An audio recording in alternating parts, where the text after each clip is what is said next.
Hi, my loves. I forget the rest of the intro. This is Isabella Sanfilippo coming at you live from WCHS Wall Township. And you are listening to the I Love You podcast. So I'm in fact not Isabella Sanfilippo. I'm Dia Mandel. We are the same person, though. We so are. You are. We are. We're Dizzy. We are we. Because Izzy and Dia. We share the same universe, but. It's an inside joke. Today's episode is a weekly recap because not even this week, but this day has just already been such an emotional roller coaster. If you could not tell from the photo, that was the Instagram post. That was basically foreshadowing of what this whole week was. This whole week was a D1 crash out. Yeah, it was. Basically, this week has been filled with so many mixed emotions, and I actually don't really know how to deal with them. I mean, obviously, it's so weird because track is really helpful to just, like, run and to just, like, get your emotions out and whatever, but I was, like, angry going into track because of, like, something that happened, someone that texted me, and then I was running on the track and I was listening to You're Gonna Go Far and I was like, you know what? Yes. Yes. You're gonna go so far, like, out of like, this freaking go town. away. Like, so far away from me. Like, bye. People in our lives have such a pull over our emotions, and I feel like sometimes I get mad at myself too when someone has such a hold on my emotions, even though they're not in my life anymore. And if they make me mad, then I'm mad at myself for letting myself get mad. No, me too. Or, like, I'm mad at myself for being upset over things that should not matter to me. And it's, like, to everybody else, I'll be like, oh, like, I don't care. Like, so, like, nonchalant. But, like, no. And it's, like, why do I still care, though? Yeah. And it's just, like, people who aren't in your lives anymore, or just people who, like, are in your lives but shouldn't be affecting you that crazily. It's like you get mad at yourself because everything gets to you, and it's, like, hard to deal with that. Because a person could have had an effect on your life, one being in your life, and they might have treated you like garbage. And you're mad at yourself. I'm mad at myself for letting myself be treated like garbage. But now I'm even more mad at myself for still letting it affect how I'm feeling throughout the day, at school, wherever I am. And it sucks. And I feel like at a certain point I was like, okay, like, I'm past this, I'm done. And then it just comes back. And someone felt like they had to rehash the past. Like, all the feelings, all the emotions, it's like you find out something, and then it's like the whole thing just replays in your brain, and it's like, okay, like, I'm done. And there's, like, one piece of information that could really change the course of how you viewed that person, too. Like, you find out months later that they did something that you didn't know what was happening, and you still, like, if you would have known that, things would have, changed. Things would have been so different. Or, you know what, maybe they wouldn't, but you never know because it's in the past. But it's just so aggravating, the unknowing, the not knowing how I'm going to feel the next second, if I'm going to be angry, if I'm going to be sad, if I'm going to walk in the radio room and Mr. P is going to be playing the most peaceful song that I've ever heard. And, like, in the midst of all, like, the anger that we were feeling, we walk into the radio room, and then Mr. P singing, like an angel. Like, yeah, and it's just such so a roller confusing. coaster Because I feel so many emotions in one day, which, like, sounds like normal, but it's, like, so many extreme emotions in one day within, like, such a short period of time, and it's like I don't really know how to deal with that. So, like, on this episode, like, I would love to talk about how to deal with that, but like believe me, if I knew, I would tell you. I think that there's just the basic coping mechanisms you could do, like playing music, playing guitar, like Mr. P. Like, throwing a ball at the wall in the cafeteria in front of everybody else over and over again, the hardest you can. Like, exercising to get your feelings out. But, you know, sometimes that doesn't help. Sometimes you're still angry. Yeah, it's like, recently I've been trying to have, like, a different, like, mindset when I think of when I go to gymnastics, and I feel like I think of it as more of an escape now rather than a source of stress. Although yesterday it became a source of stress again because I had a bad practice after having so many good practices in a row, and it's my last practice before my first meet. But which part kind of added to the crash out because it's like I went there like wanting to like do good and like forget about everything else, and then it's just like, and actually I had a good day too. Like I actually had a good day at school for once. Like I was not miserable every single second, and then it was just like, okay, now this was supposed to keep the high, and it's like, and then I said this to one of my teammates. It's like I'm not allowed to be happy for that long before something like tears it down. When your emotions are so turmoiled and like I just feel like I just keep constantly going back and forth, I feel like even though it really does suck, it makes you really strong as a person. And I think that a lot of people view emotions as something that's weak, but I think that being able to use your emotions as fuel, like if you get pissed in a game and then you go take the ball and you run down that field as hard as you can and then you go score, it's that aggression and that anger that keeps driving you. And to a certain extent, like in your everyday life, that will get tiring. But I think that it does make you come up on top as a person. And if you have that fight inside of you, it really makes a difference between someone who is strong-minded and someone who is weak-minded. Because when you're weak-minded, you let your emotions control you, but you're not able to let them fuel you. You're not able to come back from them, and you quit or you give up. But when you're a strong-minded person, yes, you have those awful emotions. Everybody has emotions. Everybody's days go up and down. Some days are good, some days are bad. It's a roller coaster. But the people who are strong-minded use it, and they use it right, and they don't let their emotions consume them. I don't know. I think that there's such a difference between someone who's weak-minded and strong-minded, and I think that comes from how you deal with your emotions. And I feel like it's definitely okay to feel all of your emotions, even though it does not feel okay. It feels terrible. Sometimes like success is the best revenge. Like using that.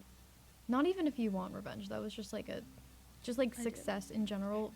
I feel like makes I do.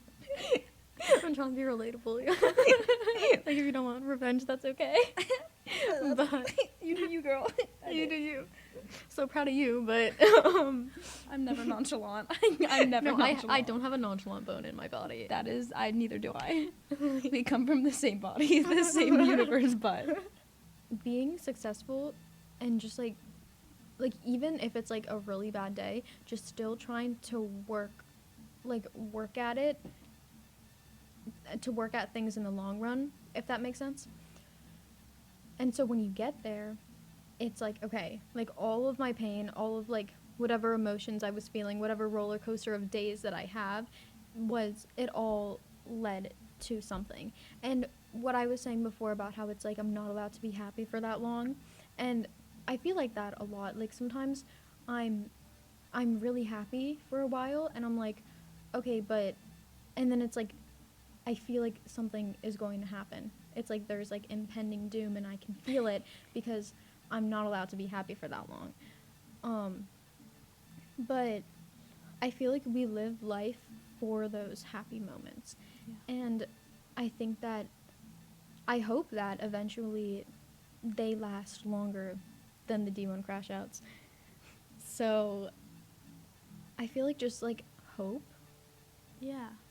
Like through all of your like when your coffee spilled this morning, like when you almost dropped your muffin, you almost dropped your muffin, and My just mom like called it a noggin. and just like a bunch of like just like all the small things that build up. Like in the midst of that, you need to have hope that you're going to have another really good day, and you need to live for that really good day, because when you get there, it'll be worth it.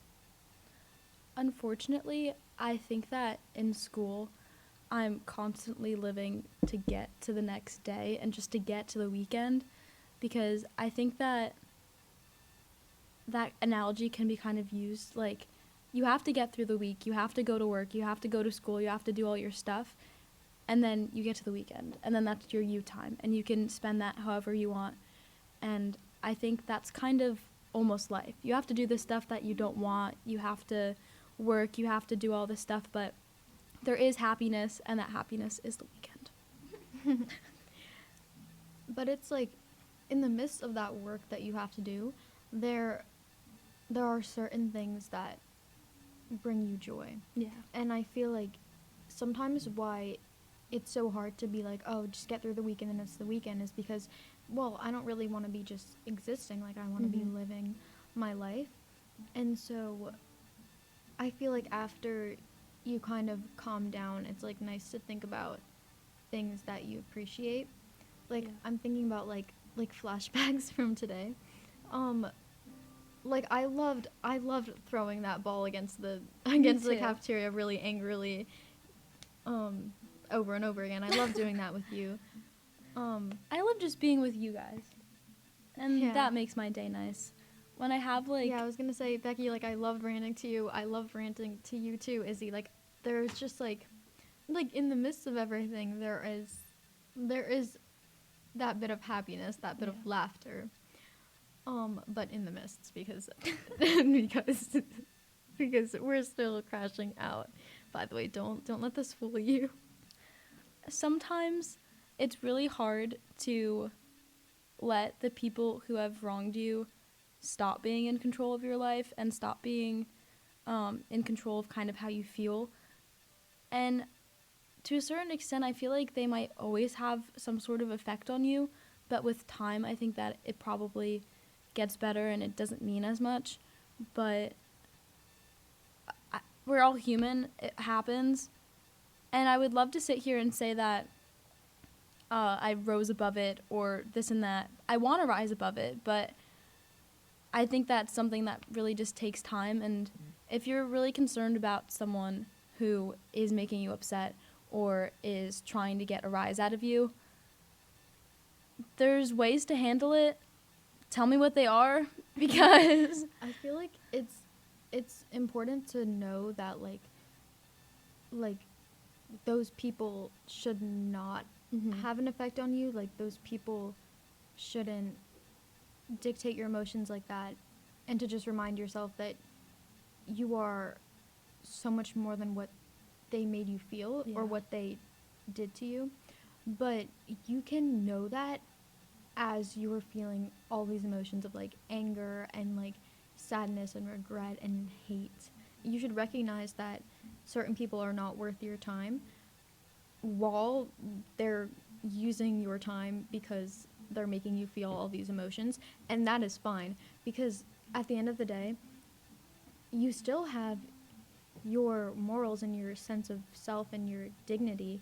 It's just that you can't control these emotions that come with it. And it's like, just because you feel anger and like sadness and everything doesn't mean that they're worth your time.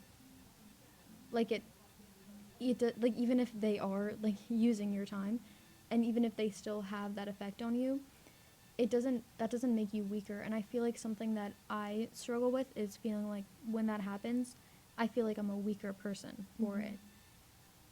Because it's like, why can't I not care, you know? And I just feel weak. But that's just something that we can't control, and what you can control is just knowing that they're not worth it. And it just, like, you can have your dignity while feeling immense emotions. honestly, the phrase "fake it till you make it" is really valuable, because sometimes if you lie to yourself enough, you'll start to believe it. And if you say, like, I don't care, or they're like, I don't know, I don't care about them, this isn't really affecting me, it'll start to be true. And you'll start to feel, I think, better about how they're making you feel. Faking it till you make it is like, it's just like I feel like it's a healthy way to deal, because it doesn't mean that you're denying that you have those emotions. You don't have to be lying to yourself, but it just, like, feeling like you seem put together to other people makes you feel better. Yeah. It's just like if I'm having a bad week, sometimes like I'll put on like a cute outfit. Like today, this week I straightened my hair because I like my hair when it's straight, and it's just like little things like that that make me seem like I'm not crashing out. Like it makes me feel better because it doesn't add to my problems. Yeah, I agree. The mentality of just thinking and acting like the person that you want to be is something that I think is really great. It's almost like method acting, you know? Like if you're trying to get into the role, you're trying to get into the person you want to be, you have to act like it. You have to do things like how your character would. Not that you're your character, but the version of yourself that you want to be. Yeah, and sometimes people are like, "Oh, I wish I could be like her. I wish I could be like him." It's like just act like you are though, and then eventually you will feel like you are. Yeah. And so that's what I think about confidence too. That doesn't have to be like identity theft at the same time. Oh yeah, keep your sense of self. It's like it's not really like wanting to be like a specific person. It's more like wanting a quality from them. Yeah, that's exactly what I was going to say. Like usually when people want to be someone else, I think it's a lot about their confidence. Yeah. And I think it's the way they present themselves. And I think that's something that you can really take within yourself. Well, we hope that your week was better than ours. We hope that this episode, I hope that you're not feeling the same things, because that I feel bad for you because I feel bad for me. But if you are, I hope this helped you. And also, if you guys want to reach out to us to talk or anything, we're always willing to. Or if Talk you to you. have any episode ideas that you want, Yeah. if there's anything that you want us to talk about, like anything that you want to hear, because this is kind of like, this episode is like what we needed to hear, and it can be what other people need to hear, but you know, it might not be. So we just want to thank you guys for listening. And remember, we love you.